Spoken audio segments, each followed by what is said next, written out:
Good evening students, आ जाओ हमारी आज की शीट को डिस्कस करते हैं। देखो ये शीट ना कुछ बच्चों को थोड़ी सी डिफ़िकल्ट लगी होगी, तो परेशान मत होना। इसका काफ़ी अच्छा लेवल था, कोई आसान शीट नहीं थी ये, एक अच्छी शीट थी, काफ़ी अच्छा लेवल था इसका। ठीक है, अब आ जाओ एक बार स्टार्ट करते हैं। लास्ट क्लास में होमवर्क दिया था तो भाई सिर्फ नीरज ने ही होमवर्क किया, और नीरज वेरी गुड, बहुत ही अच्छा होमवर्क किया उसने। नीरज ने सारे डाउट्स ही क्लियर कर दिए। मैंने पूछा था हेल्पिंग वर्ब और मेन वर्ब कैसे रिलेटेड होती है, तो नीरज ने सारा अच्छे से एक्सप्लेन कर दिया। वेरी गुड बेटा, वेरी गुड, बहुत ही अच्छे। ठीक है जी, तो अब जब नीरज ने सब कुछ ही एक्सप्लेन कर दिया वहाँ पर, तो उसके ऊपर कोई भी डिस्कशन नहीं बनती। ठीक है, अब इस शीट को देखते हैं। देखो इसके अंदर ना क्या करना था आपको, 36, 37, 38 इनके अंदर बेसिकली आपको क्या दिया हुआ था जी, कुछ वर्ड्स दिए हुए थे और नीचे 4 सेंटेंसेस दिए। आपको पता लगाना था कि कहाँ पर किस वर्ड को गलत तरीके से यूज़ किया जा रहा है। ठीक है, अब पढ़ो। फर्स्ट वर्ड दिया हैंड, आगे कहते हैं I have my hand full, I can not do it today. इसका मतलब है भाई मैं बिज़ी हूँ। इसका क्या मतलब है जी, मैं बिज़ी हूँ। तो जब इस तरीके से यूज़ करना होता है ना, तो फिर हैंडफुल नहीं, अगर मैं बिज़ी ही हूँ तो मेरा कोई एक ही हैंडफुल थोड़ी है, फिर क्या इडियम लगती है, my hands full.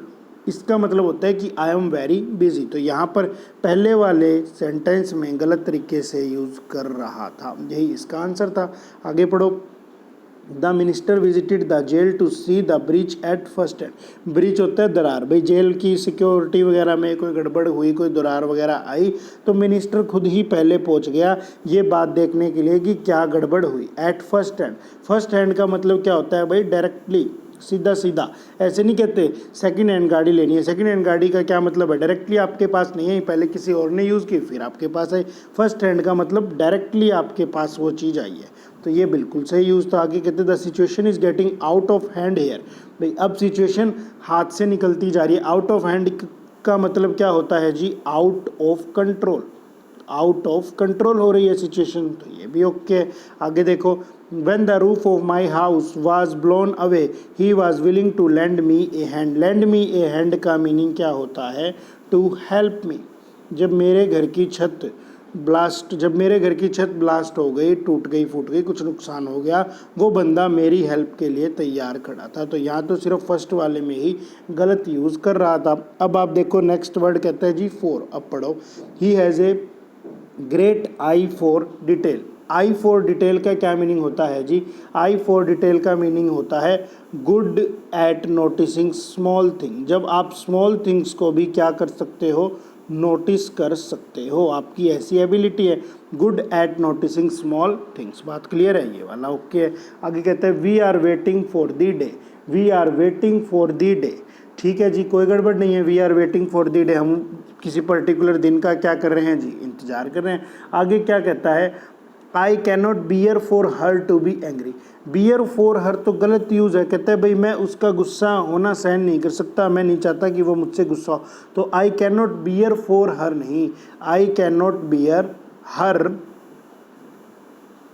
Being angry. यहाँ क्या लगा देते, बीइंग एंग्री। भाई इस एंग्री का, इस बीइंग का सब्जेक्ट भी कौन बनता, हरी तो बनती। तो यहाँ पर गलत यूज़ कर रहा था, फॉर हर की बजाय क्या लगाता, आई can not bear her being angry. आगे कहता it could not be done for ever, it could not be done for ever, बिल्कुल सही है, कोई भी गड़बड़ नहीं कर रहा। अब आप पढ़ो, यहाँ गड़बड़ थी सी के अंदर। 38 को पढ़ लो। देखो 38 के अंदर क्या कहता है जी, 38 के अंदर कहता है I got there just after you left a near miss. I got there just after you left a near miss. A near miss का मीनिंग क्या होता है जी, ए नियर मिस का मीनिंग होता है ए क्लोज चेक। भाई अभी अभी मैं वहाँ से निकला हूँ, मेरे निकलते ही तुम आ गए, कुछ ऐसा सीक्वेंस बता रहा है, तो बिल्कुल सही यूज़ है ये तो। आगे क्या कहता है जी, आगे कहता है she and her near friend left early. She and her near friend नहीं, नियर फ्रेंड का तो मतलब हो गया भाई जो उसका फ्रेंड, नियर फ्रेंड का मतलब तो हो गया उसके पास का फ्रेंड। उसके पास का फ्रेंड मतलब एक ये है और एक ये बंदा इसके पास है, तो ये इसका फ्रेंड है नहीं। यहाँ पर नियर फ्रेंड की बजाय क्या सेंस जनरेट करवानी थी, क्लोज फ्रेंड की, उसका कोई अच्छा दोस्त होगा। क्या होगा, उसका अच्छा दोस्त होगा। आगे कहता है द वॉर, तो यहाँ पर बी में गलत यूज़ कर रहा था। The war led to a near doubling of oil price. भाई वॉर की वजह से लगभग तेल के जो दाम है डबल हो गए। दे केम नियर टू टीयर्स, वो लगभग, नियर टू टीयर्स का मतलब है वो बिल्कुल रोने जैसे हो गए जब उन्होंने प्लाइट देखी, दुर्दशा देखी किसकी जी, विक्टिम्स की। बात क्लियर है, किसकी दुर्दशा देखी जी, विक्टिम्स की दुर्दशा जब उन्होंने देखी। 39 40 को एक बार स्किप करो, लास्ट के अंदर पढ़ते हैं, एक बारी 41 को पढ़ो। देखो 41 के अंदर ये क्या कहता है जी, 41 के अंदर ये क्या कहता है, इसने ना एक इटैलिक में वर्ड लिख दिया जो पूरी तरह से गलत वर्ड दिया हुआ है, नीचे 4 ऑप्शन दे दिए, आपको रिप्लेस करके सही वर्ड लगाना है। अब आप पढ़ो, It is clang to a sensitive traveler who walks through this great town when he sees the streets, the roads and cabin doors crowded with beggars, mostly women, followed by 3, 4 or 6 children, all in rags and importuning every passenger for alms. It is clang to be a sensitive traveler. Clang नहीं, गलत word है, कोई word ऐसा clang जैसा होता ही नहीं। कहता है it is dash to a sensitive traveler, किसी सेंसिटिव ट्रैवलर, सेंसिटिव होता है जो इजीली अफेक्टेड हो, किसी के दुख में एकदम दुखी हो जाए, वैसा ट्रैवलर है कोई जो वॉक करता है कहाँ से, इस ग्रेट टाउन, इस अच्छे शहर से, जहाँ पर उसे क्या दिखता है, उसे स्ट्रीट्स दिखती है, सड़कें दिखती है, कैबिन डोर्स दिखते हैं, क्राउडेड विद बैगर, और भिखारियों से भरे हुए सड़कें दिखती हैं, गलियां दिखती है, जहाँ पर मोस्टली क्या है, उनमें भी वुमेन्स है जो मांगने को मजबूर है, और उनके साथ साथ उनके 3, 4 यहाँ तक 6 बच्चे भी हैं, ऑल इन रैग्स। रैग्स का मतलब होता है कटे फटे कपड़े, पुराने कपड़ों में। And importuning every passenger for arms, importune का मीनिंग भी होता है टू बैग, मांगना, हर पैसेंजर से मांगती है, फॉर आर्म्स मतलब दान या दया। अब देखो ऐसी दयनीय सिचुएशन है कि एक औरत है, उसके भाई 5-6 बच्चे हैं, साथ में सारे मिलके भीख मांग रहे हैं, और ऊपर से पैसेंजर कैसा है हमारा, पैसेंजर भी सेंसिटिव है, दूसरों के दुख में दुखी होने वाला पैसेंजर है। कैसा पैसेंजर है, सेंसिटिव है। तो अब क्या वर्ड आना चाहिए, उस पैसेंजर को देख के क्या मिलेगा, उनको खुशी मिलेगी, तकलीफ होएगी, परेशानी होगी, तकलीफ होएगी, क्योंकि वो सेंसिटिव है, और आगे बता ही रहे कि उनकी वुमेन की हालत ख़राब है। इरिटेट नहीं होएगा, है ना। एम्यूजिंग तो होता है कुछ अच्छा, शौक चकित नहीं, डिस्गस्टिंग भी नहीं, क्या होगा वो, डाइस्ट्रेस होगा, उसे परेशानी होगी उन्हें उस हालत में देखकर, डाइस्ट्रेसिंग इसका आंसर आना था। 42 पढ़ लो। Or there is the most Fingamy diplomatic note on record when Philip of Macedon wrote to the Spartan that if he came within their borders, he would leave not one stone of their city. They wrote back the one word if. Or there is the most dash diplomatic note. इस word को तो replace करना है, इस word को तो replace करना है, तो भाई और there is the most diplomatic note on record. भाई कहते हैं आज तक का सबसे कूटनीतिक नोट था हमारे रिकॉर्ड में, क्या, जब फिलिप ने, फिलिप कौन था जी, आपने हिस्ट्री में पढ़ा होगा, मकदूनिया का शासक था।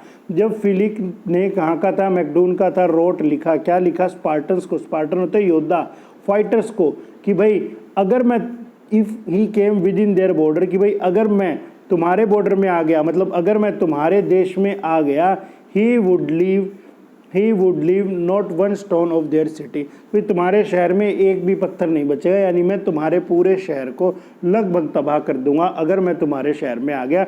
इसके जवाब में फिलिप जो मकदूनिया से था उसने ऐसा लिखा, इसके जवाब में उसने जिस देश के लोगों को लिखा, वहाँ के राजा ने क्या जवाब दिया, they wrote back the one word, उन्होंने सिर्फ एक ही वर्ड लिखा जवाब में, क्या, इफ़। उसने कहा था ना अगर मैं आ गया तो उन्होंने कहा इफ़, अगर तू आ गया, अरे पहले आके तो दिखा, इफ़। इन्होंने कैसा जवाब दिया होगा, सिंपल नहीं, रूड नहीं, देखो आप खुद समझो। मोस्ट डिप्लोमेटिक नोट, भाई इस बंदे ने इतनी बड़ी धमकी दी इनको, और इन्होंने क्या लिखा, वन वर्ड, यानी सिर्फ एक वर्ड लिखा, क्या, if.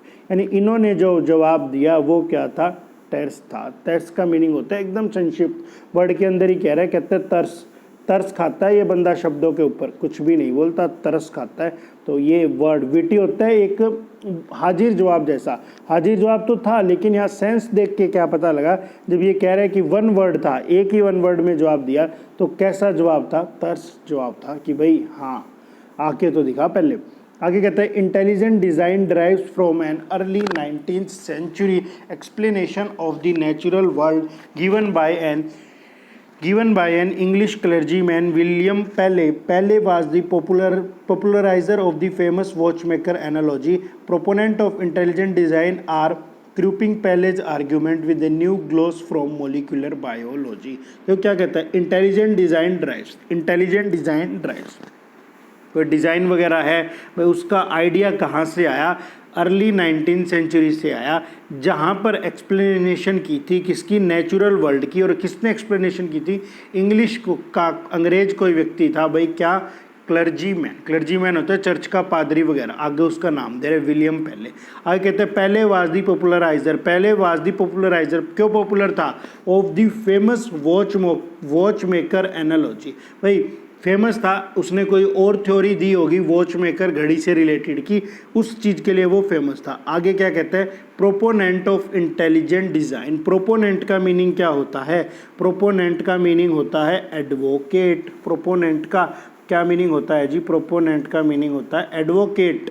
Advocate of intelligent design, भाई जो उस थ्योरी को, उस इंटेलिजेंट डिज़ाइन को समर्थन करते हैं वो क्या कहते हैं, आर आगे डैश, क्योंकि इसको रिप्लेस करना है पहलेज आर्ग्यूमेंट। अब एक बात बताओ, वो उस थ्योरी को क्या करते हैं जी, समर्थन करते हैं। तो यहाँ पर भी कोई ऐसा वर्ड आना चाहिए जिससे पता लगे समर्थन जैसी बात कर रहा है। With a new gloss from molecular biology. With a new gloss, gloss मतलब टू एक्सप्लेन, वो समर्थन करते हैं। और कैसे समर्थन करते हैं, एक्सप्लेन करते हुए उस पुरानी थ्योरी को जोड़ते हुए किसके साथ, मोलिकुलर बायोलॉजी की न्यू थ्योरी के साथ। अब यहाँ दे दिया प्रोपोनेंट, यानी वो उसके समर्थक है। समर्थक है तो वो किसी थ्योरी पर क्वेश्चन नहीं करेंगे, टेस्टिंग नहीं करेंगे, डिस्ट्रॉइंग भी नहीं करेंगे, वो क्या करेंगे, वो करेंगे रिशोरेक्टिंग। रिशोरेक्टिंग इसका क्या मीनिंग होता है जी, रिशोरेक्टिंग का इसका मीनिंग होता है बेसिकली पुनः जीवित करना, किसी विचारधारा को दोबारा से शुरू करना, दोबारा से मानना। खुद ही तो कह रहा है कि वो लोग उसके एडवोकेट हैं, तो वो उस चीज़ को दोबारा से शुरू ही कर रहे होंगे। अब 44 को पढ़ो। Women squat, head covered beside huge pile of limp fodder and blunk oil lamp, and just about all the cows in the 3 towns converge upon this spot. Sinners, supplicants, and yes, even scallywags hand over a few coins for a crack at redemption and a handful of grass. भाई बीच में से कहीं से भी line उठा के दे दी, किसी novel से, किसी पैसे से, तो हो सकता है कंप्लीट सेंस निकालनी ना आ रही हो, कोई बात नहीं है ऐसा भाई, हर बार आसान थोड़ी आएगा। वुमेन स्क्वैट, स्क्वैट का मीनिंग एक मीनिंग होता है ना, बैठने की एक्सरसाइज होती है, उसको स्क्वैट बोलते हैं। कहते हैं भाई वुमेन्स बैठी थी, वुमेन बैठी थी, हेड उनके कवर्ड थे, साथ ही साथ beside huge pile of lymph folder, उनके पास में लिम्फ फोल्डर भी पड़ा था। लिम्फ फोल्डर एक तरह का फ्रेज के फ्रेज के तौर पे यूज़ होता है, जिसका मीनिंग क्या है जी, कि कोई काम की चीज़ नहीं थी, गड़बड़ चीज़ थी। फोल्डर होता वैसे तो चार है, लेकिन लिम्फ होता है जो किसी काम का ना हो। लिम्फ बेसिकली क्या होता है जी, मतलब वो होता है इंजर्ड हो, इस तरह की कोई सेंस। लिम्फ फोल्डर मतलब वो किसी काम का नहीं था। And blank oil lamps and just about, और अब आगे और कोई इंसिडेंट्स बता रहा है, कहीं की किसी प्रथा की बात कर रहा है। About all the cows in the 3 towns, 3 शहरों की जितनी भी काउ थी, ऐसा लगता था कन्वर्ज हो गई उस स्पॉट के ऊपर। सिनर्स जो पाप करने वाले होते हैं भाई सिनर, सप्लीकेंट्स जो प्रार्थी थे, और भाई एंड यस इवन स्कैलीवेग, स्कैलीवेग होते हैं गुंडे बदमाश। Hand over a few coin, कुछ सिक्के दे के, कुछ सिक्के देते थे एक क्रैक के ऊपर, जब भी एट रिडेम्पशन, रिडेम्पशन होता है मुक्ति, and A handful of grass. Basically क्या पता चल रहा है, किसी गेम वगैरह को डिसाइड बता रहा है, जो किसी हिस्ट्री में करवाते होंगे, उसके अंदर बता रहा है कि भाई वुमेन्स बैठी थी यहाँ ऐसे ऐसे बैठी थी, उनके पास ये था, कुछ शायद जैसे बुल फाइट होती है, कुछ वैसा ही काऊ का इवेंट हुआ होगा जिसमें ये लोग इन्वॉल्व थे, जो एक भी क्रैक आने पर कोई भी काऊ वहाँ से छूटती या कुछ और होता, कुछ सिक्के देते और थोड़ी सी ग्रास देते। अब बीच में से लाइनें पढ़ के नहीं पता लग रहा भाई कहाँ का कॉन्टेक्स्ट है, कहाँ से इसने उठाया, लेकिन एक बात समझ के पढ़ के पता लगी, क्या लिम्फ फोल्डर मतलब होता है गड़बड़ सी चीज़ है, कोई ढंग की चीज़ नहीं है, गड़बड़ घोटाला है, चीज़ तो है लेकिन गड़बड़ है। तो भाई इसी तरह ना, एंड ब्लंक ऑयल लैम्प, ब्लंक को ही तो रिप्लेस करना है, अब ऑयल का लैंप तो है लेकिन ब्लंक को तो रिप्लेस करना है, एंड सेम चीज़ों को जोड़ेगा। तो यहाँ कोई ऐसा वर्ड आना चाहिए जो ढंग से ऑयल लैंप ढंग से काम ना करे, उसके लिए वर्ड आया स्पूटरिंग। उसके लिए क्या वर्ड आया जी, स्पूटरिंग। स्पूटरिंग का मतलब भी होता है नॉट वर्किंग प्रॉपरली, एकदम खराब सा। वैसे तो इसका मीनिंग होता है आवाज़ करने वाला, लेकिन यहाँ क्या मीनिंग यूज़ होगा भाई, नॉट वर्किंग प्रॉपरली, कोई ऐसा लैंप था। क्यों पता लगा, क्योंकि भाई एंड दोनों सेम तरह की चीज़ों को जोड़ता है यहाँ पर। यानी अगर ये चीज़ बुरी थी तो ये चीज़ भी बुरी होनी चाहिए थी, नहीं तो अगर ये चीज़ बुरी थी ये चीज़ अच्छी होती तो फिर बट लगाता। इस तरीके से थोड़ा सा कंजंक्शन के हिसाब से हमने और आंसर लगाया स्पूटरिंग को। शाइनिंग, ब्राइट, एफल्जेंट अच्छे वर्ड्स थे, यहाँ पर यूज़ नहीं होते। अब जल्दी से 45 को पढ़ो। इसके अंदर क्या करना था भाई, एरर ढूंढने थे, ABCD दे रखा था, इसके अंदर आपको बेसिकली एरर ढूंढने थे। तो देखो क्या कहता है, the balance of power will shift to the east as China and India evolve. बात क्लियर भाई, बैलेंस ऑफ पावर जो सत्ता जो ताकत है ना वो शिफ्ट होगी कहाँ पर, ईस्ट की तरफ, जैसे ही चाइना और इंडिया इवॉल्व यानी तरक्की कर रहे हैं। इसके अंदर कोई भी गड़बड़ नहीं थी। आगे फिर क्या कहता है, rarely the economic ascent of two still relatively poor nations have been watched with such a mixture of opportunism and trepidation. Trepidation होता है डर। अब एक बात बताओ, सेंस निकालने की आवश्यकता नहीं है, जब टेस्ट मुश्किल होता है सेंस बिल्कुल भी मत निकालना, एरर के अंदर एरर ग्रामेटिकल होता है। बात क्लियर है क्या, क्योंकि फिर और चीज़ों में छूट जाएगा टाइम। एसेंट सब्जेक्ट क्या है, rarely the economic ascent, the article economic adjective ascent, ascent के लिए वर्ब लगाई हैव, क्यों, एसेंट अगर सिंगुलर है तो वर्ब भी कैसी आनी चाहिए थी, वर्ब आनी चाहिए थी हैज़, द एसेंट हैज़, क्या वर्ब आएगी जी, द एसेंट हैज़। बात क्लियर है, यानी बी के अंदर तो गड़बड़ कर रहा है। अब सी को पढ़ो, post war era witnessed economic crisis, post war era witnessed economic miracles in Japan and South Korea, but neither was populous enough to power worldwide growth or change the game in a complete spectrum of industry। भाई एक बात समझो, post वार era, pre वार मतलब युद्ध से पहले का era युग, और पोस्ट वार वॉर के बाद का जो युग था। अब यहाँ पर जो युग होगा युद्ध के बाद का, वो एक डेफिनेट एरा हो गया, एक डिफाइंड चीज़ होगी ना। कौन से वाला युद्ध, पोस्ट वार, युद्ध के बाद का जो युग था, युद्ध के बाद का जो समय था, यानी इस नाउन को इसने डेफिनेट कर दिया। अगर डेफिनेट कर दिया इस एक वर्ड, इस एक एडजेक्टिव को लगा के, तो फिर यहाँ पर डेफिनेट आर्टिकल लगाना पड़ेगा, द पोस्ट वार एरा, यानी यहाँ पर भी गड़बड़ कर गया, आर्टिकल लगाना था। डी को पढ़ो, China and India by contrast poses the weight and dynamism to transform the 21st century global economy. कोई गड़बड़ नहीं, बिल्कुल ओके, ए और डी बिल्कुल ओके, बी और सी में गड़बड़ घोटाला है भाई। अब पढ़ो आगे, people have good reason to care about the welfare of the animals. People, हाँ ठीक है, कोई गड़बड़ नहीं है, पीपल के लिए है वर्ब लगा दी, गुड रीजन ओके है, to care about the welfare of animal, ठीक है जी। आगे पढ़ो, ever since enlightenment there treatment has been since as a major of mankind humanity. Ever since enlightenment क्या कहता है जी, एवर सिंस एनलाइटमेंट, भाई कब से, एनलाइटमेंट होता है ज्ञान की प्राप्ति से जो, तो भाई एवर सिंस एनलाइटमेंट, यहाँ पर भी ये जो नाउन है ना, एक तरह से डेफिनेट नाउन लगाया। क्यों, तुम एक बात समझो ना, एनलाइटमेंट वैसे भी कॉमन नाउन था, सिंगुलर फॉर्म विदाउट आर्टिकल नहीं आता, या तो ए एन लगता या फिर दा लगता भाई, है ना। अब यहाँ पर क्या आर्टिकल आ सकता था, ए एन लगाने की बजाय कब से, एवर सिंस एनलाइटमेंट, इसने इसको एक टाइम पीरियड की तरह यूज़ कर दिया इस इवेंट को, और जब इस तरीके से नाउन को यूज़ किया तो अगेन डेफिनेट हो गया, फिर से द आर्टिकल इसको देना पड़ता, यानी बी के अंदर ये गड़बड़ अभी भी कर रहा था। बात क्लियर है। सी को पढ़ना, सी को पढ़ो, सी को पढ़ो, it is no coincident that William Wilberforce and sir Thomas Foxon Buxton, two leader of the movement to abolish the slave trade, help found the Royal Society for the Prevention of Cruelty to Animals in 1820s। यहाँ पर क्या गड़बड़ कर रहा था, help found नहीं, यहाँ पर इसे क्या लगाना था, एक प्रेपोजिशन से लगाना था। कैसे जोड़ता भाई, हेल्प इन फाइंडिंग, कैसे जोड़ा, हेल्प इन फाइंडिंग, एक तो ये गड़बड़, और एक यहाँ पर फिर से इस टाइम पीरियड को यूज़ कर रहा है, डेफिनेट बनाएगा, फिर इसको नाउन की तरह यूज़ कर रहा है, तो यहाँ भी पहले आपको द आर्टिकल लगाना पड़ता। अब पढ़ो डी को, यानी बी और सी में गड़बड़ थी। An increasing number of people go further. Mankind has a duty not to cause pain to animals that have the capacity to suffer. बिल्कुल सही बात है, कोई गड़बड़ नहीं कर रहा भाई।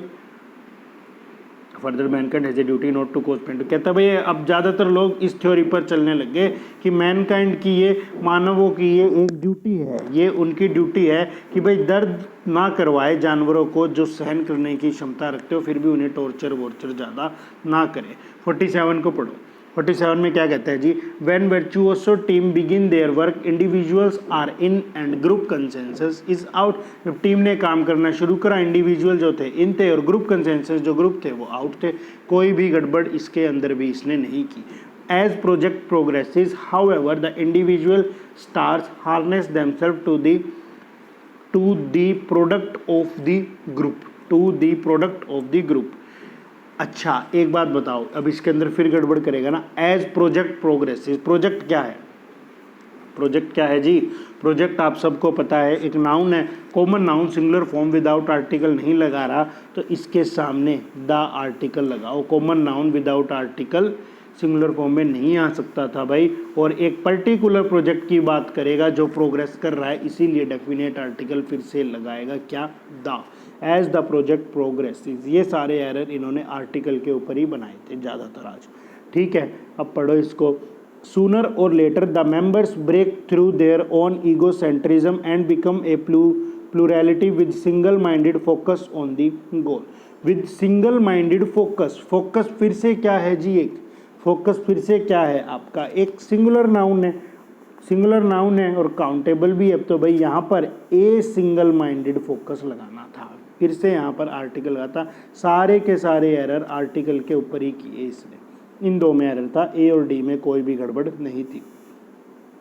48 को पढ़ लो एक बारी।